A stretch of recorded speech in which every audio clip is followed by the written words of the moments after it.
अब क्या करते हैं, हम तो धन मांगने आते हैं और कहते हैं जो जन मेरी शरण है ताका हूं मैं दास। अब दास देख लो किसा होया करे।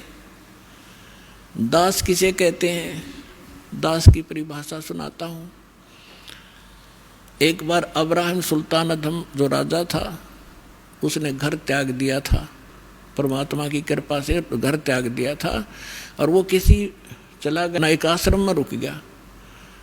उस आश्रम में सब दास कहें अपने आप को, फलाना दास फलाना दास, और थोड़ी बात पर एक दूसरे का आँख काट लड़ने लगे, तू क्या बन रहा है। तब अब्राहिम सुल्तान अधम जिसकी दास कथा सुनाना जा रहा है, इसका थोड़ा सा लिंक बीच में और आ गया।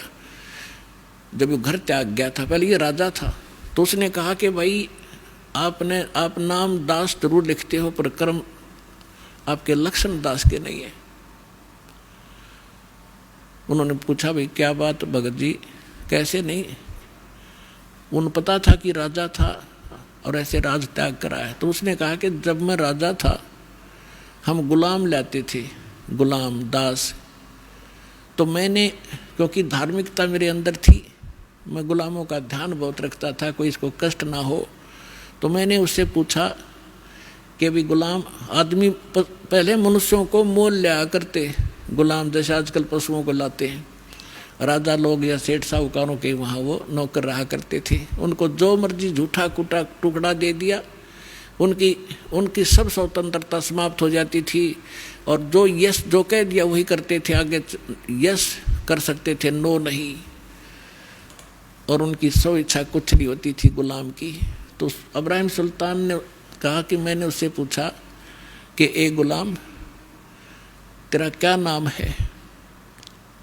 उसने कहा कि दास को जिस नाम से पुकारोगे गुलाम का वही नाम होगा, हमारा कोई नाम नहीं होता, कोई बुंडा सुंडा गुंडा कुछ भी कहना हाजिर खड़ा पाऊंगा।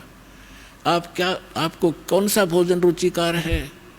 कहने लगा दास की कोई इच्छा नहीं होती, जो झूठा कुठा दोगे हम उसी में संतुष्ट होते हैं। तो पुण्यात्माओं कहने का भाव ये है कि वो दास और अपने मालिक के सामने जो आज्ञा होते ही सब कुछ लिए खड़ा रहता है, उसको दास कहते हैं। तो कबीर साहब कहते हैं कि जो जन मेरी शरण है और ताका हूँ मैं दास,